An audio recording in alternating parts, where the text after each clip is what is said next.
Алдагы сәламебезне Николаевка районы Туатар Сайман авылына ачырабыз. Бүген үзенең олы 75 яшьлек юбилеен якташыбыз Абдулмянова Равза Ахметовна каршылый. Аны матур юбилее белән ихластан улы Рамил, килене Фатыма, аныклары Азат һәм Мәрьям котлыйлар. Безнең якын кешебезне Аллаһ Тәгалә бу дөньяга сынар өчен тудырган күрәсең. Әлеге авылда туып, ул бик яшьли ятим кала. Үз авылы егетенә кияүгә чыгып, матур гаилә кырып, балалар туа. 3 ир баласы да аның бик акыллы, яхшы хылыклы кешеләр. Менә инде минем ирем Рамил, ул иң кичкенәсе булганга кыз урынында үстергәннәр, дип яза хатның дәвамында Фатыма. Кайнанам минем бик тырыш, бик уңган кеше. Шын авыл кешесе буларак гомере буе 100 баш кош-корт, мал туар асрый. Рамилем минем дин юлында булганга безне дә туры юлга инде. Аллага шөкер, хаҗлар кылырга да насыплар булды әни безгә. Кайнанам минем өчен дә үз әнием шикелле. Чөнки мин аның язмышын кабатлагандай, шулай ук бик иртә ятим калдым. Шунлыктан икенче әнием була алды кайнанам. Ул һәр чак киңәшләре белән дә, ярдәме белән дә миңа дөрес юнәлеш күрсәтеп тора. Гомере буе эштә үтә аның еллары. Мәктәптә җыештыручы булып эшли. Заяга узган гомер дип әйтеп булмый әни синең хакында. Менә бүген инде син олы юбилееңне, 75 яшеңне каршылыйсың. Шул уңайдан без балаларың җыелышып, сине ихластан котлыйбыз. Раббыбыздан сиңа озын, саулыклы, иманлы, гыйбадәтле гомер сорыйбыз. 100 яшеңне дә безнең белән бергә каршыла. Рәхмәт әни, безгә гомер бирдең, төн йокламый безне үстердең. Ялгыш кына ширләп киткән чакта балам дип җылап изелдең. Гафу ит син, әгәр икән ялгыш без елаткан булсак тормышта. Төрле хәлләр булды газизыбыз, Ходай язган синең язмышта. Син гомердә авыр суламадың, зарланмадың биргән язмышка. Бүген бала аныкларын рәхмәт әйтә, яшә әле безнең шатлыкка. Котлы булсын матур юбилеең, алар кабатланмый яңадан. Котлау белән кабул ит рәхмәтләр, бар анык һәм сөйгән баладан. Кадерле Равза Ахметовна, улыгыз Рамил гаиләсе белән юллаган теләкләргә кушып, матур җыр да сезнең хөрмәткә юллыйбыз. Кабул итеп алыгыз.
Игелекләр теләп безгә көндә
Yağmurdan soğuladın sen, canını verip bizge.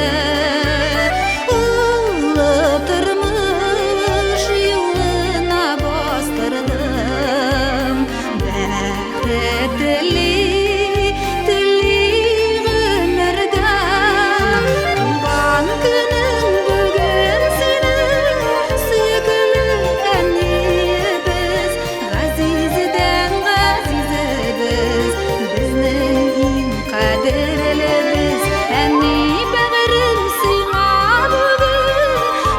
şadlık dileybiz, мәңгі sönmez kıyaş gibi yaşaşı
yaşaşı